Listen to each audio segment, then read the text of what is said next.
Hey guys, Chris Dennison here from Dirt Rider. I'm joined by Chris Kiefer and Ricky Yorks, and we're talking about the 2013 450 MX Shootout, specifically that green thing, Kawasaki KX450. Kiefer, tell us about the bike, specifically the motor. I think it's super strong. What are your thoughts? The best motor for me out of the 450 bunch. Strong hit, pulls pretty good in the mid, falls off a little bit for me on top. Maybe doesn't rev out quite as good, but the motor is so strong from bottom to mid, it's almost too much for me. Like, I try the different couplers, which is nice. You know, Kyb does give you that when you buy the bike. Sometimes I would like to go to the softer feeling coupler. But overall, man, the motor's a strong point on that bike. Right, it's pretty much a race bike right out of the box. And you guys are both pros, you're faster than me. I think for a full-on novice, the power would probably scare somebody off because it's so strong. I mean, Ricky, what's your impression? And also how the bike would work for like a novice rider? For me, I like all the power I can get. You know, the thing's real snappy and just a rocket ship with a 450. But I think also that it's smooth enough that you know, with the mellower coupler, that a novice could ride it. You know, just like anything, it takes a little getting used to, and I don't know, I think that they would like it. Mm-hmm.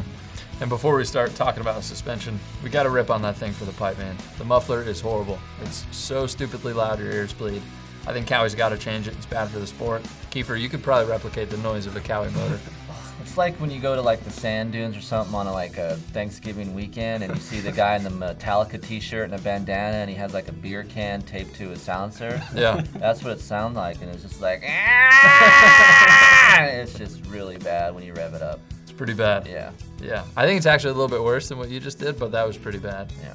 So all muffler jokes aside, the thing is pretty stinking loud, but the Air Fork is the other big story on that bike. So as with the Honda, the Kawai now has Kyb Air Fork. And Ricky, how do you think that thing works? Kind of first year for it. For me, it worked better than the Honda. It was just all the whole action was just more plush for me at the top of the stroke and good on bottoming resistance. I just preferred it over the Honda.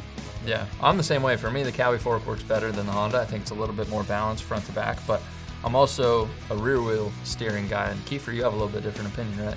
Yeah, to me, like, both of those Air Forks are same to me feeling-wise. I'm more of a front-end steering type of rider, so when the track goes away or it gets a little harder, I'm still on that front end searching for traction. It's harder for me to back the bike in. And with the Kawai, it's more of that way. It's more of a rear end steering bike. You want to back it in, you want to slide it around. It goes faster that way. If you try to really ride the front and search for traction on the front, you're not really going to find a whole lot of that. So guys that sit back on the bike more, or a bigger type of guy that's not so far on the front, I think the Kawai fits him better.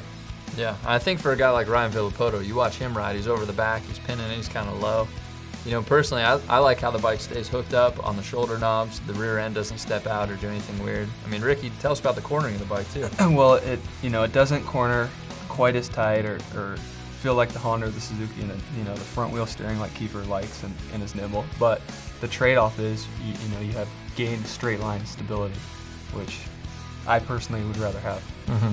Yeah, and it's got kind of a plus shock. I mean, how would you describe the shock? It still has good bottoming resistance, but it's not totally stiff. Yeah, the suspension's balanced on it, and that says something for this year's bike, because I wasn't really happy with it previous years. It was very unbalanced feeling. Mm-hmm. So I was worried and skeptical when they put the Air Fork on, it's going to be unbalanced, but it's not. The shock soaks up most, if not all, really good, like, deep acceleration bumps.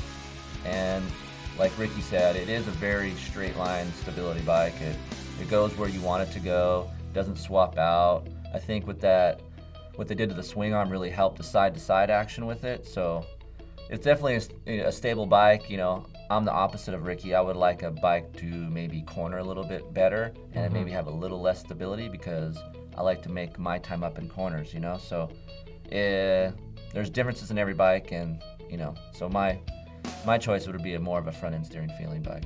Yeah, and overall fit and finish on the Kawai, I mean, it's pretty good. I think Kawai stepped it up. You know, you mentioned the chain guide and some of those components are a little bit better, but still kind of blow out easily. And Ricky, what else? I mean, I know a lot of our test riders really complained about the grips because they feel like they were made at Toys R Us.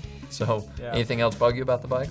Both the 250F and the 450 grips were both slipping on the throttle tube side. in the identical same spot. So I thought that was kind of comical. That's ironic. That both bikes You had the couldn't same get it problem. off the year before because it was welded on, and now it's Now it spinning. slips. Yeah.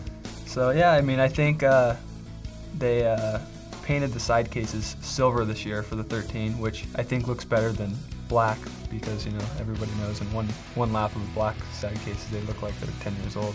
So I think that was better in the looks of durability, but you know, I think they can still work on little issues like the grade of the chain slider guide and stuff. And they did change the grips. They made them 10 millimeters wider. Yeah. And I kind of did notice that when I put my hands on it, I had more side-to-side action on my hands, which I really wasn't a fan of.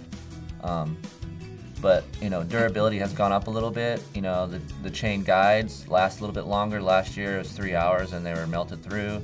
The Kawi doesn't look quite as good after about 10 to 12 hours as other bikes do. They kind of get ragged out still a little bit, you know. And as motocrossers always want their stuff looking really cool and nice, so maybe that's not the best long-term looking bike, you know? Right. So as far as your overall perception, I mean, I'll just put out there, it was my favorite bike. I think it worked best for me. Just overall, we took it to so many different tracks. You know, where does it stack up in the overall ranking for you guys? It's middle of the road for me. It's not horrible. It's not the best bike. It's pretty good. I like it. I would ride it. If someone gave me one, I wouldn't complain. I would totally go race it and ride it and maybe do some different changes to it. But like for my riding style, it's not my favorite, but it's definitely going in the right direction as far as balance-wise and chassis-wise. I think that's why a lot of off-road guys do like the Kawi too, because, you know, they're pinned across the valley in a straight line, and that bike does it. So for me, I still ride a lot of tracks, and I want more of a tighter steering bike. So I would go a different direction, but if I rode a lot of desert stuff, I would pick the Kawi. How about you, Ricky? First through fifth, where would you put it? The Kawi was hands down my favorite. You know, any questionable problems I maybe had with maybe not being as nimble turning, the motor made up for it. So the suspension was balanced, it was really stable, and the motor was a rocket ship. So it was my favorite. Beautiful. I think we got a good impression of that, and you know, we'll see what the rest of the testers thought, how it stacks up in the overall scheme of the shootout. Check out the other videos for our opinions on the other brands.